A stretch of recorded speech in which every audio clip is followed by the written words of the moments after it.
Hello, everyone. Today, I want to tell you an incredible story about how English took me to my dream, my passion, and my success. If you have big dreams, to become a doctor, engineer, lawyer, businessman, or anything great, then you need English 100%. There is no doubt about it. English is spoken by 1.5 billion people around the world. It is the language of travel, business, and the internet. If you don't speak English, you might miss big opportunities, like getting a better job, making international friends, or enjoying movies and books in their original language. But don't worry, you can start learning today and become part of this global community. If I can learn English and achieve my dream, you can too. My name is Sophia, and I am from Brazil. I was born in a small town in Brazil. My family was not rich, not poor, just middle class. We had enough to live, but we couldn't afford luxuries. My parents worked very hard every day. My father was a taxi driver and my mother was a school teacher. They always told me, education is the key to success. Since I was a little girl, I had only one dream, to become a doctor. I still remember the moment that changed my life. I was 10 years old. I was in the hospital because my little brother was very sick. He had a very high fever and we were scared. My parents were crying. Then a doctor came. He was calm, confident, and full of kindness. He smiled and said, "Don't worry. I will take care of your son." I watched him work. He checked my brother, gave him medicine, and spoke with so much knowledge. And then, after a few hours, my brother's fever was gone. He was safe. At that moment, I knew. One day, I will become a doctor and save lives. But as I grew up, I realized something terrible. If you want to become a doctor, you need English 100%. All medical books are in English. All medical research is in English. Even in my country, doctors needed English to study, to communicate, to work in hospitals. And my English was terrible. I went to a public school where they taught very little English. I knew basic words like, "Hello, how are you?" But when I saw a full English sentence, I felt lost. I remember in school my English teacher asked me, "Sophia, can you read this sentence?" I looked at the book. The words were dancing. I could not read. I could not understand. I wanted to cry. "I don't know, miss," I whispered. The class laughed. That day I went home and sat alone in my room. I thought, how will I become a doctor if I can't even read a simple sentence in English? I felt hopeless. But then something happened that changed everything. One evening, my father came home tired from work. He sat next to me and said, "Sophia, what is wrong? You are always sad these days." I looked at him and said, "Papa, I want to become a doctor, but my English is bad. Without English, I cannot study medicine." My father was quiet for a long time. Then he said, "If English is stopping you, then learn English. Go to a place where everyone speaks English." I was shocked. "But Papa, we don't have money for that." He smiled and said, "We don't have much, but we have enough. Your dreams are important." That night, my parents and I sat together and talked about the best place to learn English. Why did we choose Canada? 1. Everyone speaks English. I would have no choice but to speak English every day. 2. Great education system. Canada has the best schools for learning English. 3. Multicultural and friendly people. People in Canada are warm and kind to international students. 4. Affordable compared to other countries. Studying in the USA or the UK was too expensive, but Canada was possible. It was not an easy decision. We were a middle-class family. My parents had some savings, but not much. They made a huge sacrifice. They used almost all their savings to pay for my flight, my English school, and my first few months of living in Canada. Before leaving, my mother held my hand and said, "Sophia, we are giving you everything we have. Promise me, you will not give up." I had tears in my eyes. I hugged her and said, "I promise, Mama." And then, with one suitcase, a little money, and a big dream, I flew to Canada. The moment I landed in Toronto, Canada, I felt like an alien. The weather was freezing. In Brazil, it was always warm, but here, my hands were like ice. The food was strange. I missed my mother's homemade Brazilian rice and beans. The people were nice, but they spoke so fast. And then, the biggest problem, English. At the airport, a man asked me, "Hey, do you need a taxi?" I panicked. I did not understand. I just smiled and said, "Yes." He said, "Where to?" I had no idea what he said. My brain stopped working. Finally, I showed him the address on my phone. That night, in my small rented room, I cried. What am I doing here? I can't understand anything. How will I survive? For the first time in my life, I felt completely alone. The next day, I went to my English language school. The teacher smiled and said, "Welcome, everyone. Let's introduce ourselves." When my turn came, I stood up. My hands were shaking. I said, "My name, Sophia. From Brazil." I wanted to say more, but my mind was blank. My words were stuck in my throat. The teacher smiled, but I saw some students laughing. I sat down and felt humiliated. That night, I made a decision. No matter how hard it is, no matter how many mistakes I make, I will learn English. I made a plan. I promised myself, I will do everything possible to become fluent. And that was the beginning of my English learning journey. I still remember my first few weeks in Canada. It was like stepping into a new world, exciting but also terrifying. Everything was different. In my country, I understood everything. Here, I felt like a baby learning how to speak. Before I tell you how I improved my English, let me tell you about the strangest things I noticed in Canada. No school uniforms. In Brazil, students wore uniforms. But in Canada, children wore anything they wanted. Some wore pajamas to school and nobody cared. People don't touch much. In my country, we hug, kiss on the cheek, and stand close. But in Canada, people like personal space. If you hug someone without asking, they feel uncomfortable. Weather changes in seconds. 1 minute, it's sunny. The next, it's raining or even snowing. Self-checkout in stores.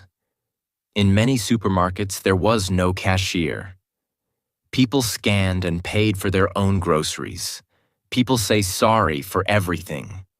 Even if you step on their foot, they say sorry. I found that so funny. Food portions are huge. I once ordered a small meal at a restaurant, and it was like food for 3 people. But the biggest shock was the English. People spoke so fast and used slang I had never heard before. In school, I learned proper English, but in real life, people said things like, "Want to grab a coffee? Want to get a coffee? I'm down for that." I agree. That's so lit. That's amazing. I felt like I had never studied English in my life. The second day in my English class, I was so nervous.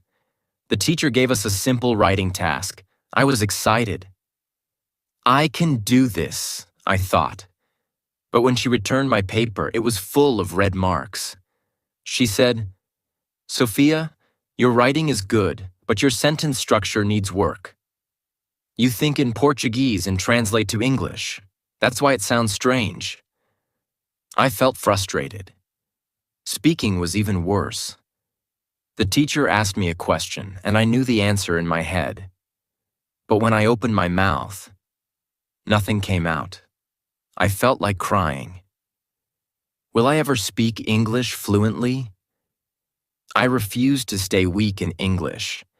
I knew that if I didn't improve, my dream of becoming a doctor would die. So, I made a plan. A. The headphone trick, talking to myself in public. One of my biggest problems was speaking. I was too shy and afraid of making mistakes. So, I found a solution. I put on headphones and walked around the city pretending I was on a phone call. But I was actually talking to myself in English. I described everything around me. I am walking on the street. The sky is blue. That woman is wearing a red coat. Now I am entering a cafe. I will order a coffee. This helped me think in English and practice without fear. B. The 3 new words rule every day. I learned 3 new words and used them in a sentence. C. No more subtitles. At first, I watched movies in English with subtitles. But then I realized something. I was reading, not listening. So I turned off subtitles and forced myself to understand. It was hard at first, but soon I started catching common words and phrases. One day, I went to a coffee shop and decided, today, I will talk to someone in English no matter what. I walked to the counter. The barista smiled and said, "Hey, what can I get you today?" My heart was beating fast. "Don't panic, Sophia. You can do this." I took a deep breath and said, "I would like a cappuccino, please." She smiled and asked, "Do you want it with almond milk or regular milk?" I understood her. I quickly said, "Regular milk, please." She gave me my coffee and said, "Here you go, have a great day." And I replied, "You too." It was a small conversation, but I felt like I had won a gold medal.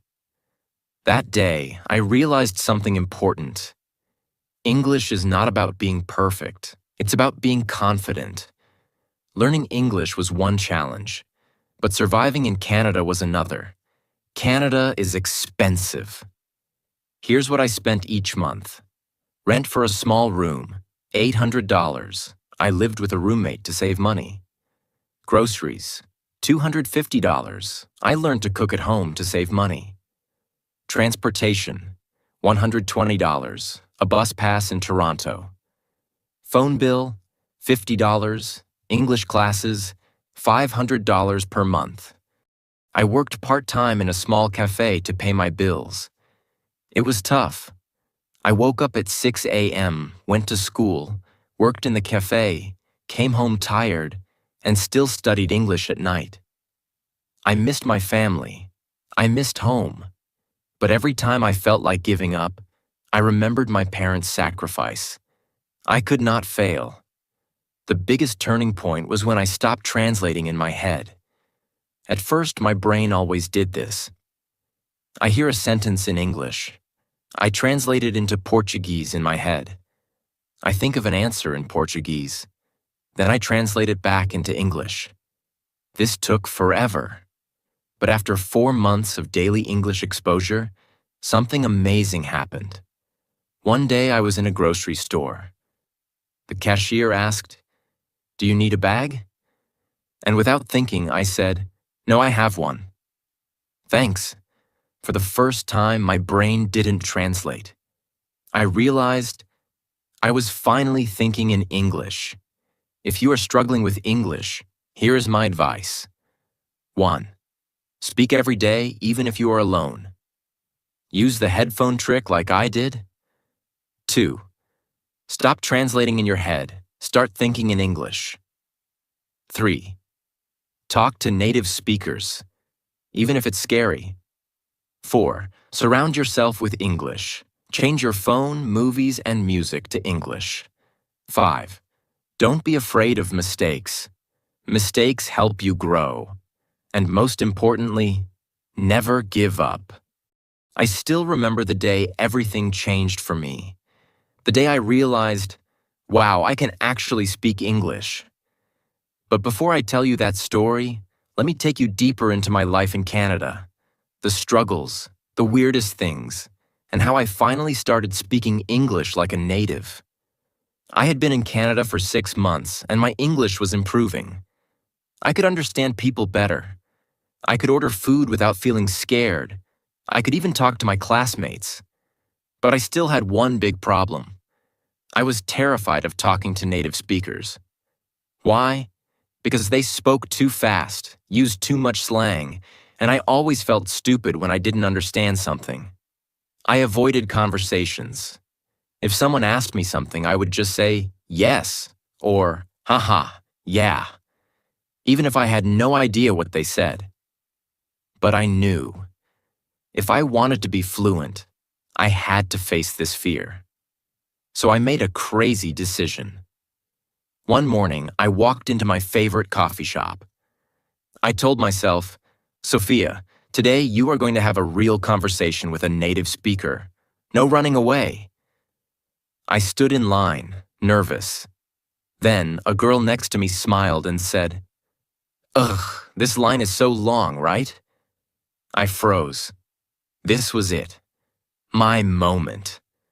I took a deep breath and said, Yeah, it's really long. Then she said, I come here every morning, and it's always like this. My brain started panicking.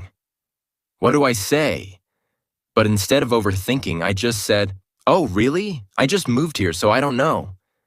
She smiled and said, Oh, cool, where are you from? And just like that, we had a conversation. For the first time, I wasn't translating in my head. I wasn't scared. I just talked. After that day, something clicked in my brain. I realized I can actually do this. That moment gave me confidence, and confidence was the missing key. Now that I was confident, I wanted to take my English to the next level. I didn't want to just speak English. I wanted to sound like a native speaker. So I started doing something crazy. The shadowing method. I started copying everything I heard. Whenever I watched a TV show, I paused, repeated the sentence exactly like the actor, and tried to match their accent. Example, I hear the sentence, Oh my God, that's insane. I pause and say it exactly the same way. Oh my God, that's insane. Copying the tone, speed, and emotion. I did this for hours every day. At first, it felt weird. But after 1 month, my pronunciation improved so much. I also started keeping a notebook of my English mistakes. Every time I made a mistake, I wrote it down and corrected it. Example, I agree with you. I agree with you. By reviewing my mistakes every day, I stopped repeating them. This was the hardest step for me, but I forced myself to make Canadian friends because I knew that was the fastest way to improve. Here's what I did. 1. I joined local events. I went to free meetups for international students. 2. I used conversation exchange apps. I found Canadians who wanted to learn my language, so we did a language exchange. 3. I talked to my coworkers. I stopped being shy and started chatting with them more. And guess what? The more I talked to real Canadians, the more natural my English became. Even though my English was improving, life was still hard. I was always tired. Studying English, working part-time, and cooking my own food was exhausting. I missed my family. I couldn't visit home because flights were too expensive. I struggled with money. Even after 6 months, I still felt broke all the time. One day, I had only $5 left in my bank account. I sat in my tiny room and cried. Why is this so hard? Am I making a mistake? Should I just go back home? But then I remembered why I was here. I didn't come all this way just to give up.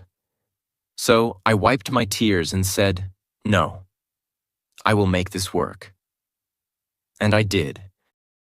I want you to imagine something. Imagine waking up every morning in a beautiful apartment, looking at the city skyline, drinking coffee, and thinking, I made it. I did it. I became the person I always dreamed of. That's my life now.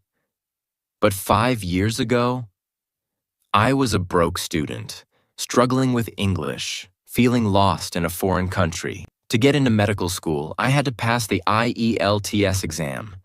And let me tell you, it was terrifying. The reading section was full of long, confusing passages. The speaking section made me feel like I was being judged. The writing section was a nightmare. I studied every single day. I practiced writing essays. I recorded myself speaking. I read complicated medical articles. On the day of the exam, I walked into the room shaking.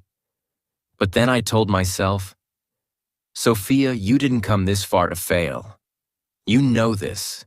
You worked for this. So I took a deep breath and did my best. A week later, I got my results. I passed. I held the paper in my hands, crying, I did it. I actually did it. That was the moment I knew. Nothing could stop me now. With my IELTS score, I finally got accepted into one of the best medical universities in Canada. But guess what? The real struggle was just beginning. Medical textbooks were in advanced English. Professors spoke in complex medical terms. I had to write perfect reports and give presentations. It was 10 times harder than anything I had faced before. But I remembered something. If I can learn English, I can do anything. So I didn't quit. I recorded my lectures and listened to them every night. I made flashcards for difficult medical terms. I joined study groups and practiced explaining things in English. Every single day, I pushed myself. And with lots of hard work, I graduated as Dr. Sophia Williams. I walked across that stage, took my diploma, and looked up at the sky. This is for you, Mom and Dad. I made it. After graduation, I got my first job at a big hospital in Toronto. My first month's salary? $8,000. When I saw my bank account, I couldn't believe it. I remembered the days when I had only $5 left and had to choose between buying food or paying rent. Now, I could buy anything I wanted. But money wasn't the best part. The best part was saving lives. One day, a little girl came into the hospital. She was sick, scared, and crying.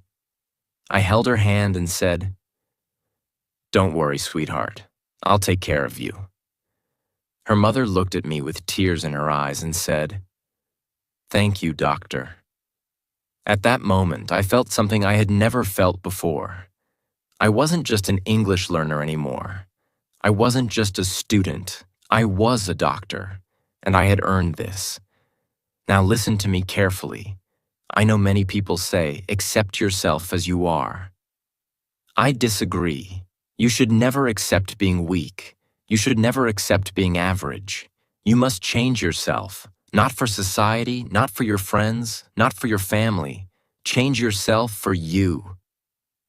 Because let me tell you something. Nobody is coming to save you. Not your parents, not your teachers, not your boyfriend or girlfriend. Only you can change your life. When I was struggling, I could have made excuses. English is too hard. I don't have enough money. I'm not smart enough. But I didn't. I looked in the mirror and said, Sophia, stop making excuses. It's time to work. And that's exactly what I did. If you're still here, it means you want more from life. So let me give you the real truth. Learn English like your life depends on it. Because it does. If you want a great career, you need English. Stop being lazy. Get up. Open a book. Watch English videos. Do the work. Put yourself in uncomfortable situations. Talk to strangers. Make mistakes. Embarrass yourself. That's how you grow. Today, I live in a beautiful apartment in downtown Toronto. I wake up every morning feeling proud of myself. I drive my dream car. I travel to different countries. I help my parents financially. And most importantly, I love my life. But remember, I wasn't born lucky. I created this life by working for it. And you can too. If you're watching this video, you have two choices. 1. Close this video and do nothing. Stay the same. Keep making excuses. Keep dreaming but never acting. 2. Start working on yourself right now. Learn English every day. Improve yourself. Change your life. The choice is yours. If you choose the second option, then subscribe to this channel, like this video, and let's start your journey today. Because trust me, when you become the best version of yourself, it feels like the world is in your hands. Now go, change your life.